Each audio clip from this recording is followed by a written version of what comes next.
BJP नेता शुभेंदु अधिकारी के करीबी सहयोगी की हत्या पर प्रतिक्रिया देते हुए आपको बता दें कि राजीव राय, जो कि सपा के सांसद हैं, ने कहा कि किसी की भी हत्या नहीं होनी चाहिए और हिंसा लोकतंत्र के लिए जो है सही नहीं है। उन्होंने कहा कि कानून व्यवस्था बनाए रखना हर सरकार की जिम्मेदारी है। उत्तर प्रदेश की राजनीति पर बोलते हुए सपा सांसद ने कहा कि 2024 का चुनाव अखिलेश यादव के नेतृत्व में जो है मजबूती से लड़ा गया था और पार्टी को जनता का अच्छा समर्थन मिला है। आपको बता दें कि उन्होंने भरोसा जताया है कि समाजवादी पार्टी 2027 का विधानसभा चुनाव भी जीतेगी।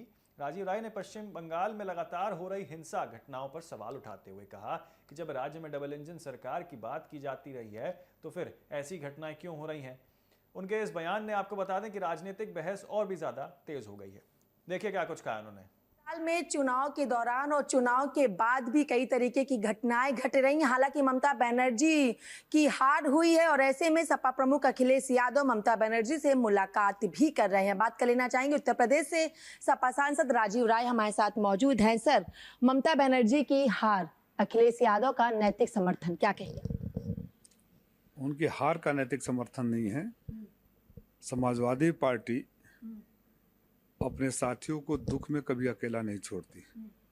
जो अनैतिक सरकार वहां आई है, लोकतंत्र का चीरहरण करके, ज्ञानेश कुमार के संरक्षण और सरकार के सहयोग से वोटों की डकैती करके, और जिस तरह से आते ही भारतीय जनता पार्टी के गुंडे सड़क पर तांडव कर रहे हैं, बुलडोजर लेकर, लाठी लेकर दौड़ा दौड़ा पिटाई कर रहे हैं, ऐसी मुसीबत के घड़ी में समाजवादी पार्टी अपने परम सहयोगी के साथ खड़ी हुई, ये संदेश देने जा रहा है। लेकिन ममता बनर्जी कह रही हैं कि मैं इस्तीफा नहीं दूंगी, और इस्तीफा ना देने को लेके यूपी सरकार में मंत्री हैं, वो कह रहे हैं ना ममता बनर्जी संविधान को मानती है ना उत्तर प्रदेश के पूर्व मुख्यमंत्री। कौन मंत्री है? राजभर। राजभर। उनसे जाकर खाली एक सवाल पूछना कि आपके मंत्रालय में पंचायत के चुनाव कब होगा, और आपने बोला था 5 महीने पहले कि बैलेट पेपर छप रहा है, छप गया कि नहीं। जिस व्यक्ति को ये नहीं पता कि उनके मंत्रालय में कोई क्या हो रहा है, कोई चपरासी नहीं सुनता, वो व्यक्ति इस तरह की बड़ी बड़ी बातें करें, संविधान की बातें करें। किस संविधान में लिखा है कि जब चाहे तब मुख्यमंत्री प्रधानमंत्री को और गृह मंत्री को गाली देना और फिर जाकर उन्हीं के चरणों में लौट जाना, फिर किसी और को गाली देना।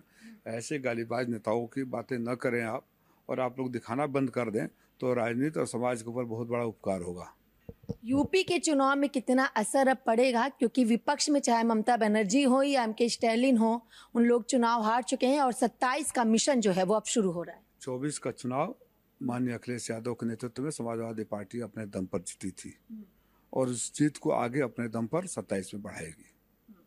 जिस तरीके से अब पश्चिम बंगाल में बात कर ली जाए तो शुभेंदु अधिकारी के पीए की हत्या कर दी गई है, उस पर क्या कहेंगे? हत्या किसी को बहुत दुर्भाग्यपूर्ण होता है, परिवार के लिए पीड़ादायक होता है, हमारी संवेदना है। लेकिन जो कल तक लोग टीएमसी सरकार पर हर चुनाव के बाद टीएमसी के गुंडों की बातें करते थे, अब डबल इंजन की सरकार है, 2.5 लाख पैरामिलिट्री फोर्स ऑलरेडी पड़ी हुई है, और जो तांडव हो रहा है, जो हत्या हो रही है, इसकी जिम्मेदारी कौन लेगा और मीडिया अब खामोश क्यों है? सरकार की तरफ से जवाब क्यों नहीं है? टीएमसी कह रही है कि कोर्ट की निगरानी में जांच होनी चाहिए, तो इसमें क्या बुराई है?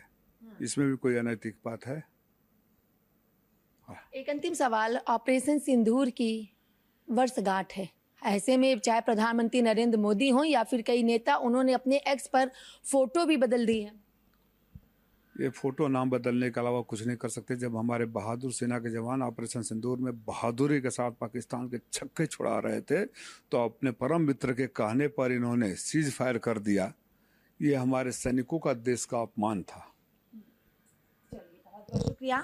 ये थे हमारे साथ उत्तर प्रदेश से सपा सांसद राजीव राय, जिन्होंने साफ तौर पर कहा कि 24 का चुनाव अखिलेश यादव के नेतृत्व में लड़ा गया और 27 का चुनाव भी उन्हीं के नेतृत्व में लड़ा जाएगा। लेकिन ये सपा की खासियत है कि वो अपने साथियों का साथ कभी नहीं छोड़ते हैं। वीडियो जर्नलिस्ट हिमांशु यादव के साथ मैं कंचन अरोड़ा, TV7 भारत, दिल्ली।